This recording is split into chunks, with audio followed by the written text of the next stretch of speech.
Why we need to talk about food addiction? Well, to start, we need to know that people don't have a food addiction, they have a carbohydrate addiction. That distinction matters because words shape solutions. When we label it food addiction, we end up fearing food itself: proteins, fats, nutrients, the things that actually build your body. We start restricting the very materials that repair the brain, the gut, and the hormones that run the show. For example, the main proponent of food addiction are the combination of fat and sugar, such as burgers with fries, pizza, desserts, breads with butter, etc. Both fat and sugar have their own pleasure centers in the brain, so when we consume both, it's like the grand finale of the 4th of July. It's why so many who switch to a carnivore diet crave something sweet after eating a fatty meal. Our brains are crying out for the grand finale. However, even on a low-fat diet, many still can't control their carb intake, even though it's harming them. This is the definition of an addiction, whether we like it or not.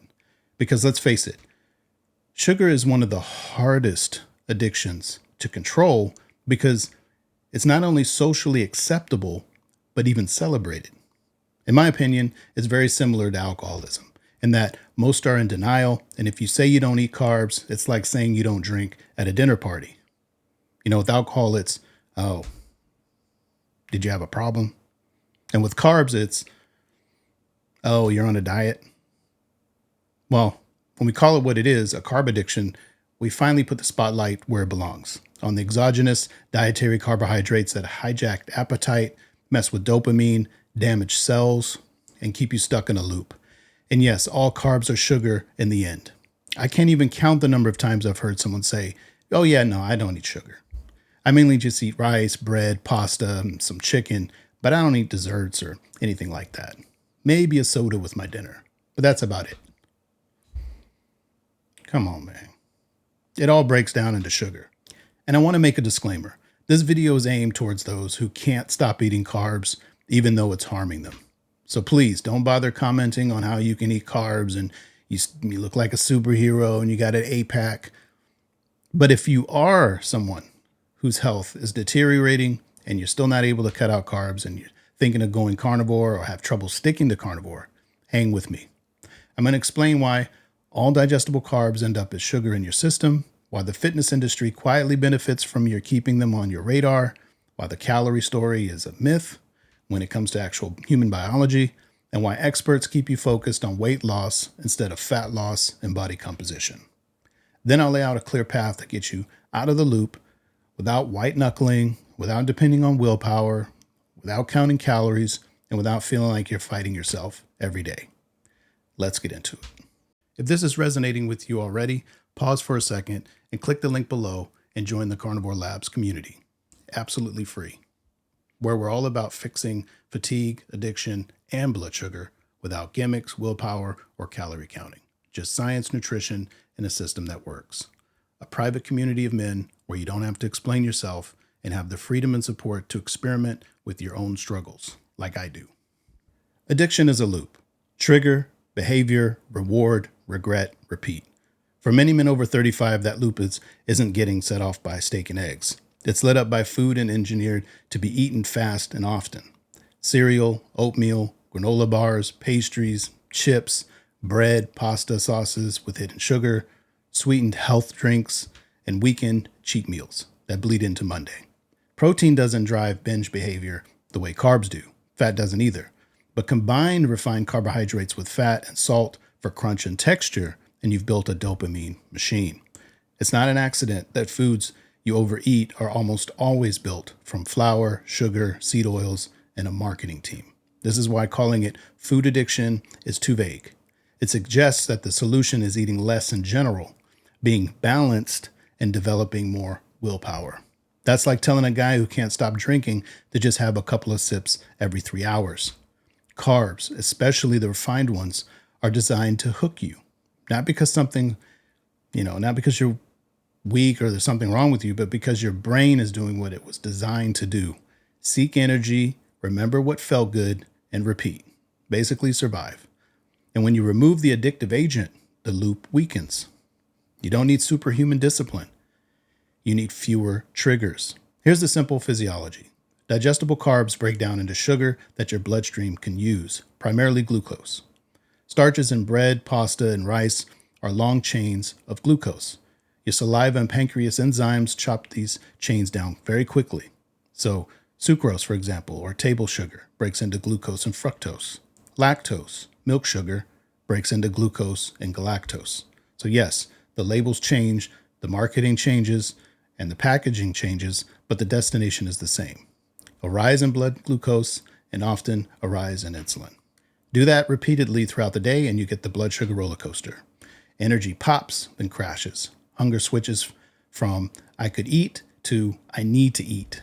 Mood slips, focus slips, and because your brain has associated fast carbs with fast relief, the urge becomes a command. This is why most fitness trainers have you eating every 3 hours, because they know you're going to be hungry all the time.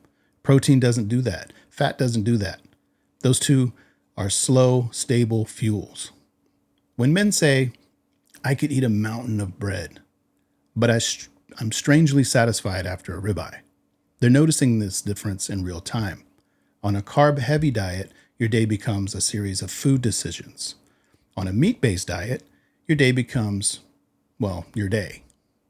Let me call out 3 common traps: overtraining, counting calories, and cheat meals. First, overtraining. If your plan is 5 or 6 high-intensity workouts a week, plus steps, plus cardio, you're going to be hungry. You'll be proud of how hard you're working, but you'll be hungrier. The industry's message? Hey, you've earned your carbs, so you can take the edge off with the exact food that keeps the cravings alive. You end up training hard to justify the food that the training made you crave. That's not discipline. That's a loop. Second, counting. Calorie counting sounds scientific. Everyone's talking about it. Everyone says it. Numbers, targets, apps.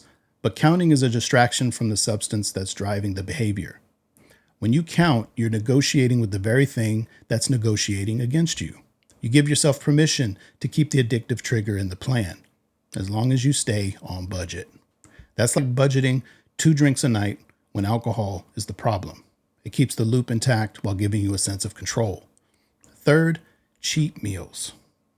This is, in my opinion, the most shady of the fitness industry. You spend 6 days building new associations, eating clean, being hungry all day, and then once a week, you re-imprint your brain with more junk.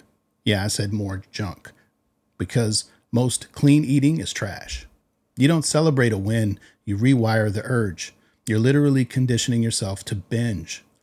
If a guy told you he was recovering from alcohol addiction, but on Saturday nights he drinks all he wants because you gotta live, you'd think he's crazy.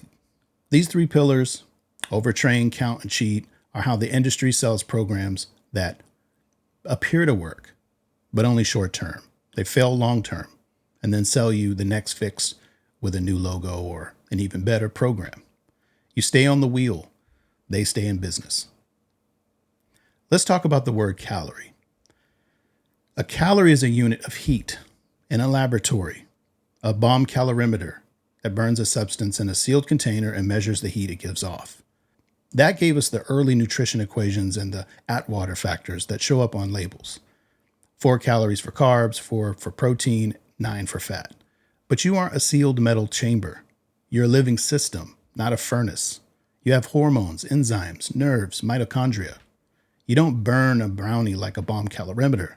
You digest it, absorb it, partition it, and chemically react to it.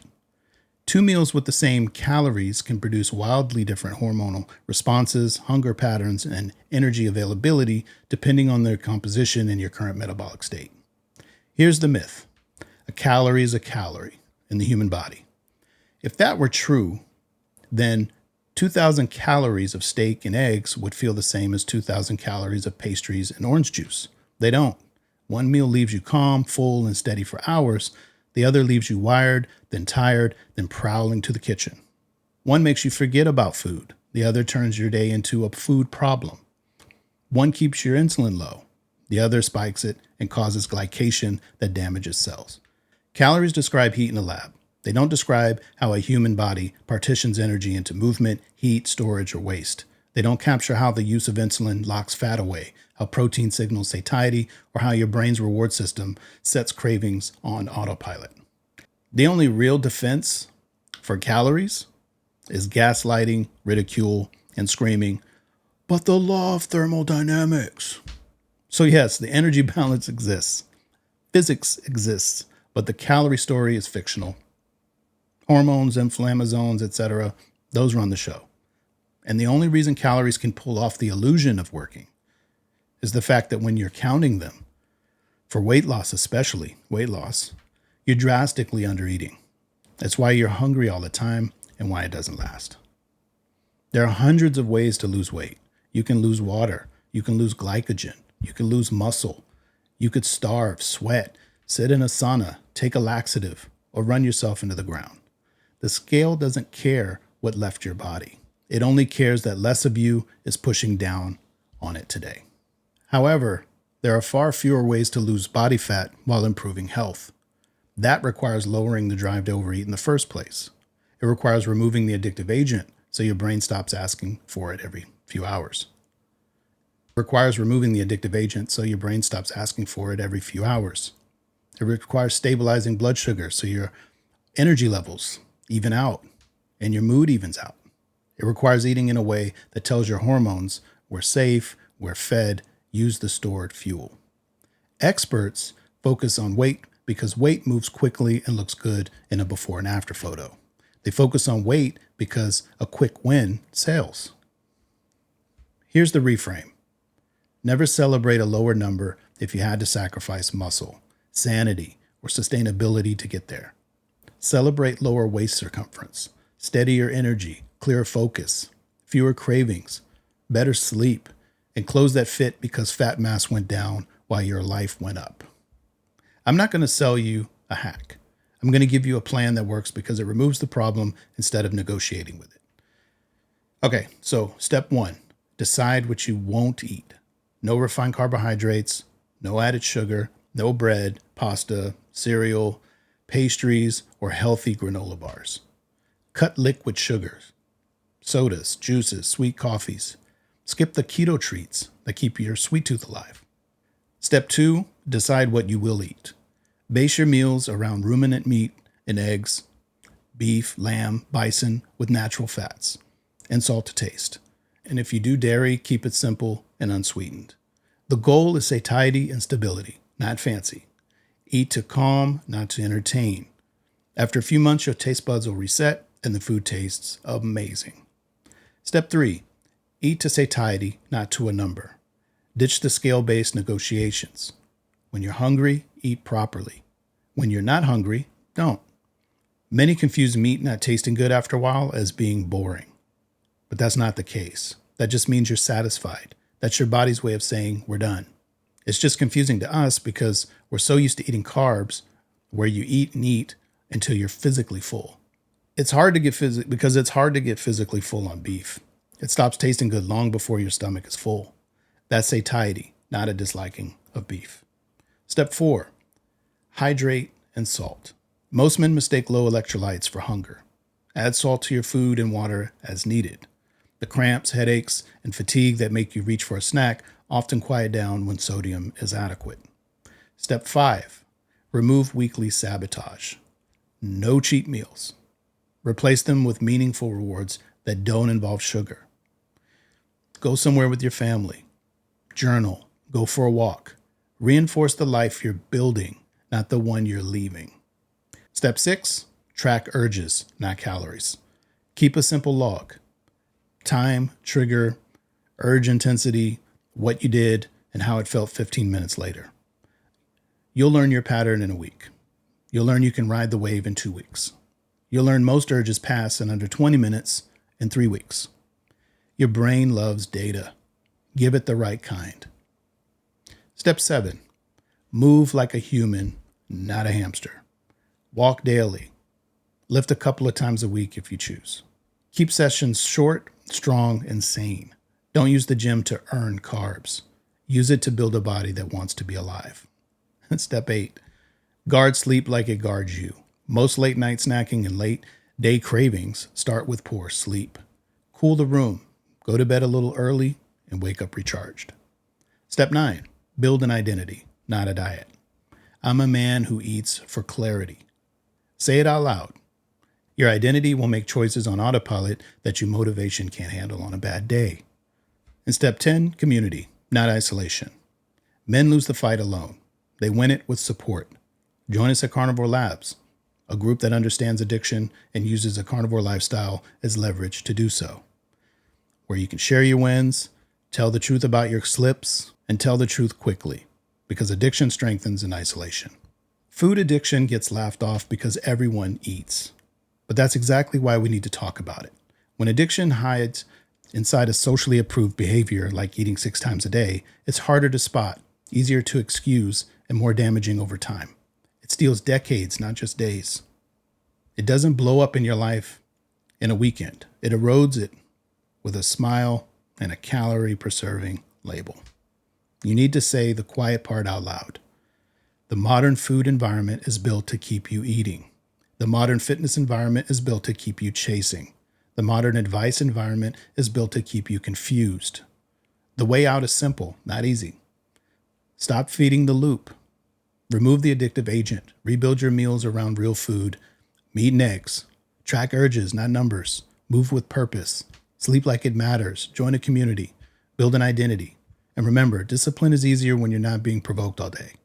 If this spoke to you, here's what you do next. Pick tomorrow's first meal right now.